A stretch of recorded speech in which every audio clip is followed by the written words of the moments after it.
Body positivity is dead, along with many of the fat positive activists who push this idea that fat is healthy. Yes, that is sadly very true. Just because I'm fat, that doesn't invalidate the things that I say. She died. You ready to get supersized? She died too. Today I've got the big Fruit Loop. He's dead. Join me on my Fat Positive radio show. Which didn't last long because she died. It was always cope. I mean, love yourself no matter what. I don't think that's what anyone is saying, and I don't think that the message is bad, but we all know it's better to be thin and hot. Yeah, I mean, yeah. Nothing tastes as good as skinny feels, am I right? The only propaganda I had growing up was my grandmother's pillow that said you can never be too rich or too thin. And that was all the propaganda I needed, apparently. The Super Bowl ads are always a great way to see where America is at. For instance, back in 2016, there was an ad for an opioid-induced constipation product, and I was like, oh, dang, we have an opioid epidemic in this country. If you need an opioid to manage your chronic pain, you may be so constipated. It feels like everyone can go, except you. You may have opioid-induced constipation. And then we did, it turns out. And based on this year's ads, you would assume America is fat, lazy, because of all the AI ads, and has a gambling problem. And Big Pharma is back, selling us a drug to fix our obesity epidemic. 34 pounds down on GLP-1s. Healthier on Roe. I'm moving better on Roe. I'm feeling better on Roe. Another Super Bowl ad this year was Mike Tyson in an ad paid for by the Make America Healthy Again Center, a nonprofit attached to RFK Jr.'s MAHA movement. In the commercial, well, just watch it. I was so fat and nasty, I would eat anything. Fat and nasty? Fat and nasty. Can you imagine those two words being put together in any kind of advertising in the past decade? Can you imagine that Tyson ad even 5 years ago? No, because it wouldn't happen. Mike Tyson would be canceled again. And we have the most obese, fudgy people. They're going to start selling ads like, are you losing muscle mass from your GLP-1? How did we go from one thing to the next so fast? It's funny because all the women who are like, I'm not taking the vaccine, are all on GLP-1s now. All of them. I have to be in a bikini on Wednesday. You can morbid obesity my ass. Maha is so incoherent. I completely appreciate it as a discombobulated white woman. You're totally fine with Big Pharma sometimes and not other times. But I mean, the COVID vaccine wasn't going to make you hot, so...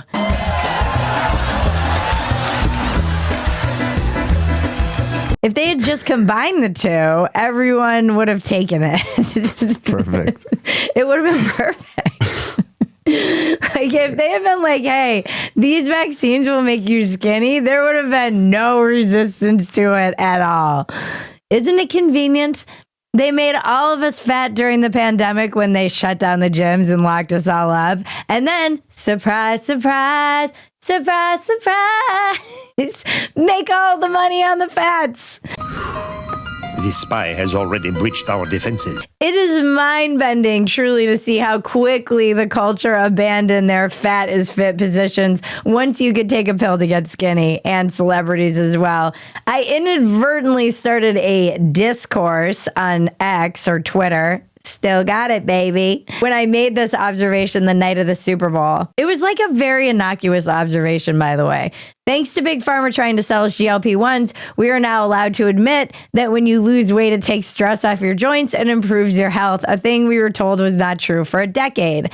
And everyone on a certain part of the internet, like the blue sky internet that was over on X, came after me and said that I was being a victim and said that I was saying that we were censored. I was not saying any of this, by the way. I was just saying that we all knew that we were getting a lot of propaganda for a decade where you could not imply that losing weight was healthy.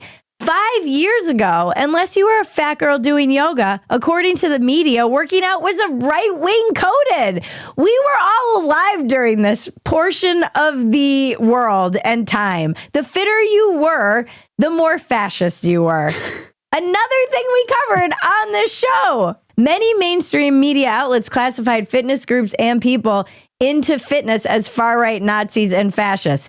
MSNBC, pandemic fitness trends have gone extreme, literally. SB Nation, neo-Nazi MMA fight clubs are spreading hate across the U.S. National Memo, fitness fascists hijack workout cultures to push far-right politics and street violence. The Guardian, fascist fitness, how the far-right is recruiting with online gym groups. BBC News, far-right group uses sports to build militia. Experts warn. By the way, annoying that I even have to ask, but you are down with fascist dystopias, right? People are going to pretend that they didn't believe any of the stuff they pushed for the last decade. Media outlets, politicians, celebrities, public figures, because it's not popular anymore. And because it's what made the culture revolt entirely against them. And then they're going to tell anyone who called them out on it for a decade that those people are crazy for even mentioning that they believed it. And nope. So I brought the mother effing receipts this episode. I'm Bridget Phetasy, and this is your Dumpster Fire. Welcome to Dumpster Fire, where we make burgers out of your sacred cows. We premiere new episodes every Tuesday. I feel like there was a fat joke there. We premiere new episodes every Tuesday and Thursday at 9 p.m. Eastern, 8 p.m. Central. Please join us in the chat. If you want to keep track of everything we do, the best way is to go to Phetasy.com to see all the content we're churning out, which is a lot. Some might say too much. Too many notes. Before we get started, a quick word from our sponsor. Let's be honest, the math just isn't adding up lately between the grocery store and those skyrocketing insurance premiums. Even with a steady job, more families are being forced to rely on high-interest credit cards to cover expenses. If you're a homeowner caught in that cycle, carrying balances with interest rates in the 20s or even 30s, it's time to get some relief. Right now, mortgage rates are at a 3-time low, and my friends at American Financing are helping homeowners pay off that high-interest debt at rates in the low 5s. Their salary-based mortgage consultants don't just push loans, they build exit strategies from debt. On average, they're saving their customers $800 a month. Plus, if you start today, you may even delay the next 2 mortgage payments.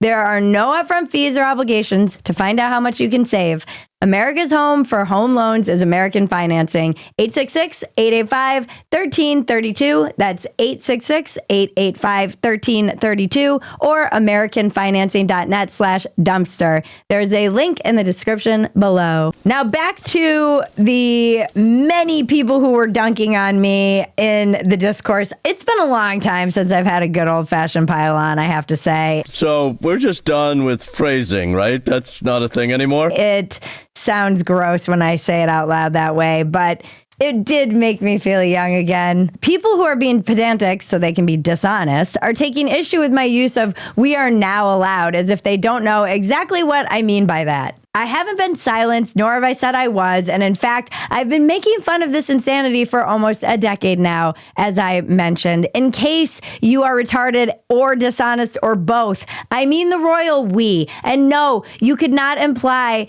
that losing weight was good for your health, and everyone knows that. This is, am I crazy? I'm not crazy!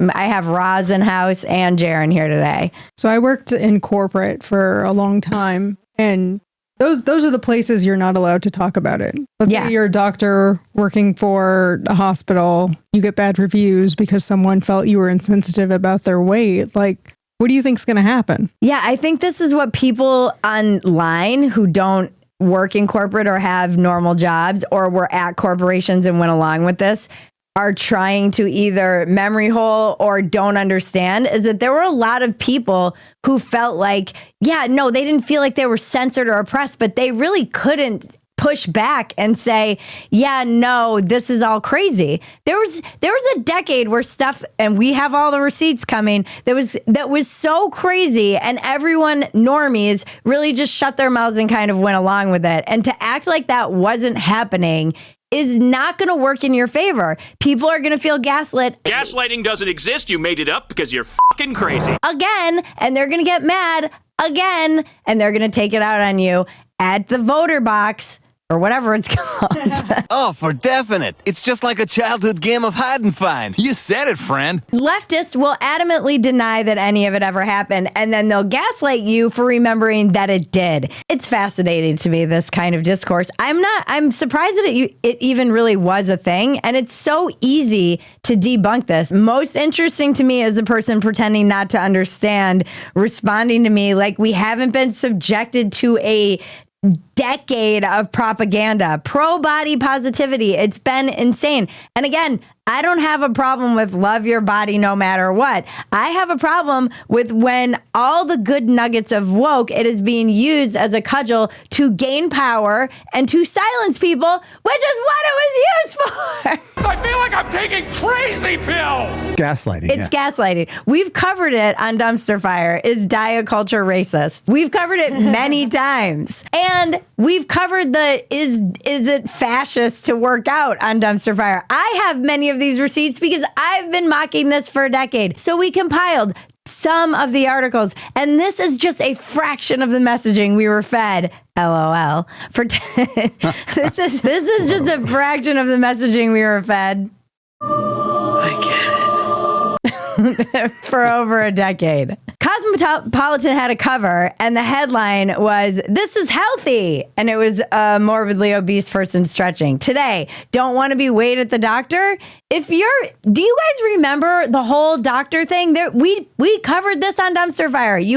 There were cards that they were handing out that you could give your doctor or nurse if you didn't want to be weighed. If you're fat and you can't talk about it at your doctor, or you get triggered by your doctor wanting to weigh you, isn't that a sign that something unhealthy is going on? It speaks to this population being so insanely fragile that you can't even talk about it or address it. You have to tiptoe around reality.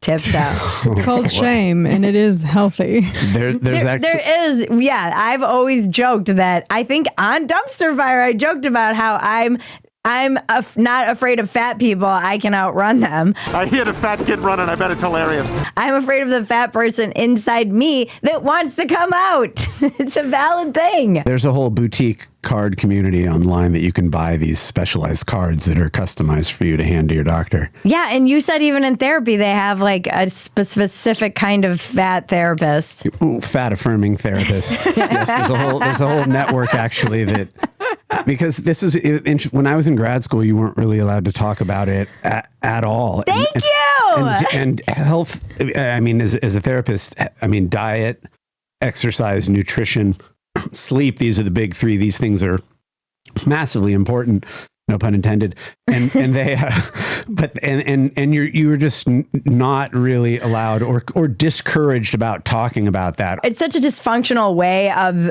allowing yourself to be delusional. The card should have said, I would literally rather die than have my feelings hurt by the scale, because that is what you're setting yourself up for. I don't want to be weighed. I'd rather die while eating a cheeseburger is what the card should have said. Don't make me think. I just want to be entertained.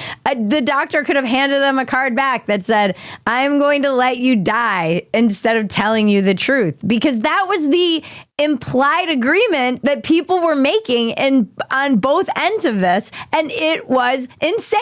And if you called it out and you were at a corporation or you were a normal person, you would get shamed by your family and friends, not for being fat or unfit or unhealthy, for being somebody who is saying, hey, this is madness. Fat is Healthy was in our entertainment and in our kids' entertainment. In 2022, Disney made body positivity the focus of an animated short film for kids. We were inundated with articles and listicles about how the fats are beautiful, and if you disagree, you're fat-phobic and somehow racist. Vogue put Lizzo on its cover for an article about how she wants to redefine the body positivity movement. It's Lizzo. Lizzo even had a show called Big Girls, which I was randomly obsessed with in the days before I gave birth, and I do wonder if that's why my child loves dancing so much. But nothing makes a pregnant woman feel better than watching a bunch of Lizzo's Big Girls dancing. Then Lizzo GLP-1 a ton of weight, and suddenly body positivity. What's that? Oh, it's disappeared. Another trend in media was the obesity paradox, basically a conspiracy that argues that fats live longer. Forbes, the obesity paradox. Is it healthy to be overweight? Time, the obesity paradox. Can body fat ever be good for you? Then they complained when conservatives pointed it out. So many articles were that it was crazy. So many articles were written to explain the real reasons obesity exists. Washington Post, the highbrow magazines pushed a line that called the entire issue into question. The Atlantic, why scientists can't agree on whether it's unhealthy to be overweight. The Atlantic again, is it time to move on from BMI? New York Times wrote about the victimhood of fat discrimination, like it was the real reason people couldn't lose weight. And now the New York Times is calling out the fat influencers, but not itself. They promoted body positivity, then they lost weight. Most of these outlets and influencers have been memory holing all of it. Cosmopolitan, my fat liberation is not a trend. Every single one of them, in different ways, push the idea that actually fat is healthy. Like the Cosmopolitan Tess Holiday cover. Teen Vogue, Barbie makes Ashley Graham doll cellulite. The argument against my point is that no one in the medical establishment or any respected institution was on board with this, but it's not true at all. People have been posting receipts on X for days. UCLA medical school required students to read the work of a fat liberationist who described weight loss as a hopeless endeavor. LA schools shared a food neutrality video. They tell our kids that we've lied to them and no one food is better for them than another food. The oppressive food hierarchy. We covered this on Dumpster Fire back in 2022. Donuts? Those are so bad for you. You're judging my food choices based on a false standard of health again, aren't you? Guilty. Yes. You're being oppressed by the fact that broccoli is better for you than donuts. How do you go from Obama and their lunches that red pilled all of the young kids? New school lunch guidelines limit calories in school meals. To this. The only foods that are bad for you are foods that contain allergens, poisons, and contaminants. Stop eating! That's why you're fat! Book Riot published a list of 8 books that preach the gospel of health at every size. The Guardian published an article called I'm Still a Fat Person. Meet the people proving you can be fit at any size. National Institute for Health and UC Berkeley both push the idea of healthy at any size. The idea is that some fat people don't suffer direct health consequences from being fat, and thus size does not determine health. Someone on X pointed out how insane this is. This is statistically insane. Like if I smoke 2 packs a day for 20 years, but I'm lucky minority that doesn't suffer direct consequences, that doesn't mean that smoking does not determine health. Stanford Medicine, what physicians got wrong about the risks of being overweight. Johns Hopkins, 5 reasons why doctors shouldn't ask their patients to lose weight and 5 things they can do instead. Harvard, unpacking fat phobia, weight discrimination, and their deadly repercussions. Psychology Today, the psychology of body image and acceptance. NPR, Fat, Happy, and Healed, the movement toward fat liberation. NPR, how body positivity can lead to better health. Canadian Medical Association Journal. Jesus. Fat acceptance as social justice. National Institutes of Health, same thing. Fat acceptance as social justice. KPBS had a podcast titled The Racial Roots of Fat Phobia. A quick word from our sponsor, which is the perfect synergy. We call it synergy in the business. Since this episode is all about weight and weight loss, let's talk about a healthy way to lose weight and get strong. Most of us have struggled with weight loss, including yours truly. But if you truly want to lose weight in a way that is healthy for your body and get strong at the same time, nothing beats the Caliber app. The Caliber app is 100% free to get started with the ability to upgrade to unlock more features or add a coach for one-on-one support. I have the coach level. She is a goddess. I love her. The free version of the app provides full ad-free access to the app's features, including over 500 exercises, workout tracking, and the ability to create custom exercises. And from there, you can upgrade to Caliber Pro, which includes group coaching, or you can upgrade to Caliber Premium, which includes one-on-one coaching. I've said it before, but Caliber has been life-changing for me. Caliber makes weight and strength training, which I found very intimidating for a long time, simple and easy. The app is incredible. It gives you step-by-step step-by-step instructions and even videos on how to correctly perform the moves. And it allows you to see your gains and increase in strength, reps, and performance. So check out the Caliber app. I love partnering with these guys. See if any of their versions are right for you. Click the link below to get started and get strong. 2 hours later. San Francisco hires a fat positive body image expert to work for health department. Scientific American, the racist roots of fighting obesity. National Institutes of Health, is obesity a manifestation of systemic racism? A 10-point strategy for study and intervention.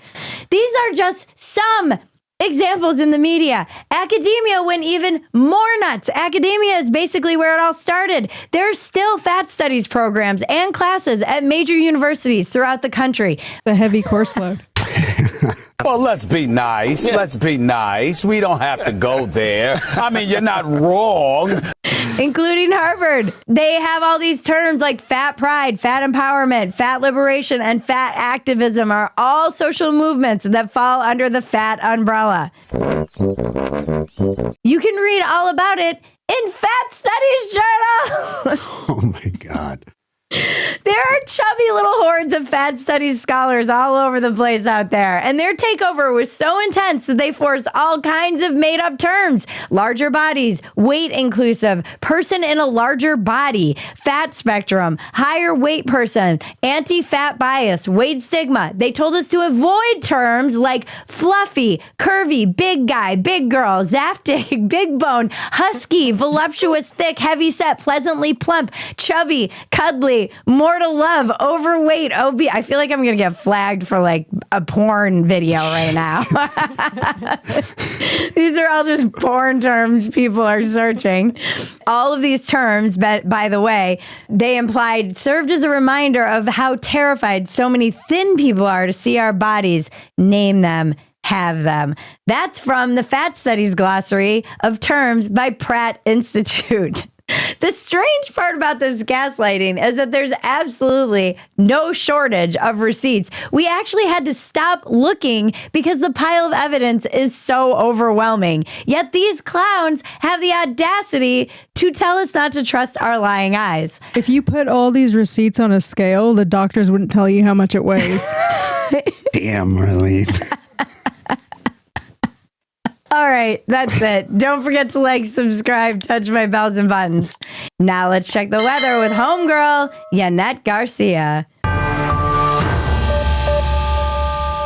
Thank you, Yanette. If you love Dumpster Fire, the best thing you can do is become a paid supporter at Phetasy.com. You get the unedited version of this Dumpster Fire, and we leave a lot of inappropriate things on the cutting room floor. Join us on YouTube every Tuesday and Thursday at 9 p.m. Eastern, 8 p.m. Central for a new Dumpster Fire. Check out our merch at BridgetPhetasy.com, and our new designs, Release the Files, and Reality Remains Undefeated. Like, for instance, you're fat!